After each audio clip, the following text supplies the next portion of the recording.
Oke, mari kita bahas tentang psikologi emosional. Menurut saya ini sangat penting. Apakah Anda paham tentang psikologi emosional secara dasar dulu?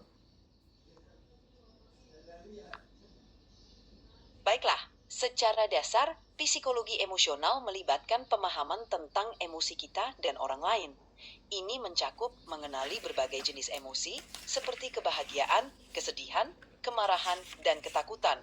Juga, pentingnya mengekspresikan emosi dengan sehat dan memahami dampaknya pada perilaku dan hubungan kita. Psikologi emosional juga berhubungan dengan empati, yaitu kemampuan untuk merasakan dan memahami emosi orang lain. Apakah kamu tahu tentang psikologi emosional di buku David J. Lieberman? Buku David R. Lieberman sering membahas tentang perilaku manusia dan psikologi, termasuk aspek emosional.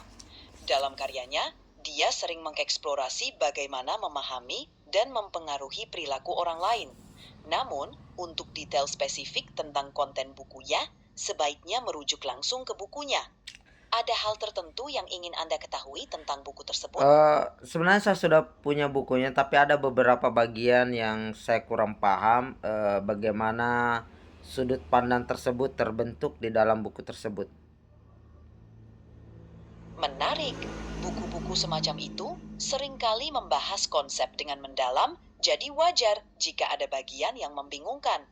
Jika Anda memiliki pertanyaan spesifik tentang konsep atau bagian tertentu dari buku tersebut, saya akan dengan senang hati membantu menjelaskannya.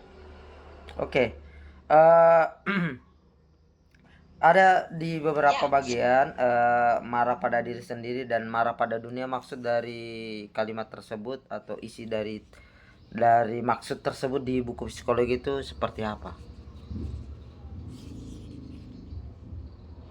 marah pada diri sendiri biasanya mengacu pada perasaan kecewa atau frustrasi terhadap diri sendiri karena kesalahan atau kekurangan.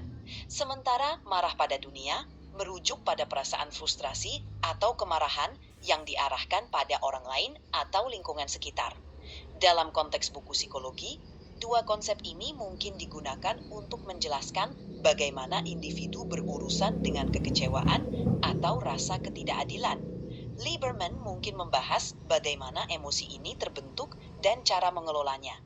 Apakah ini membantu menjelaskan? Sedikit membantu, tetapi di dalam buku tersebut juga menjelaskan bahwa kita dapat mengetahui Silahkan. seseorang dalam misalnya orang tersebut berbohong atau mereka berkata jujur seperti apa. Bisa dijelaskan? Ah, tentu.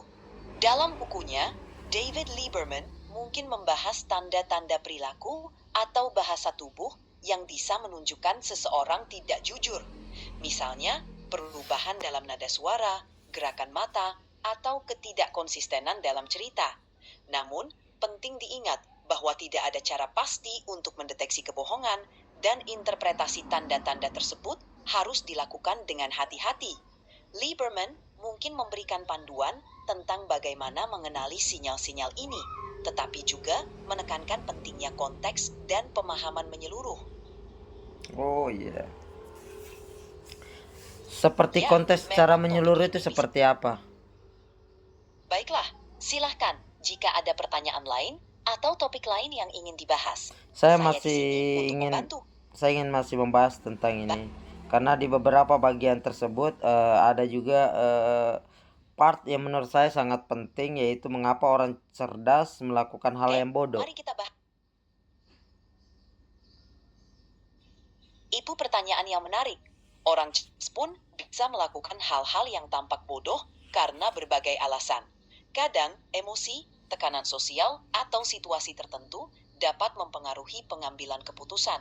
Selain itu, orang cerdas mungkin terlalu percaya diri atau tergesa-gesa sehingga melewatkan detail penting. Juga, kadang-kadang mereka mengambil risiko karena merasa yakin dengan kemampuan mereka untuk mengatasinya. Lieberman mungkin membahas faktor-faktor ini dalam konteks perilaku manusia. Oke, cukup. Sebentar lagi kita lanjut.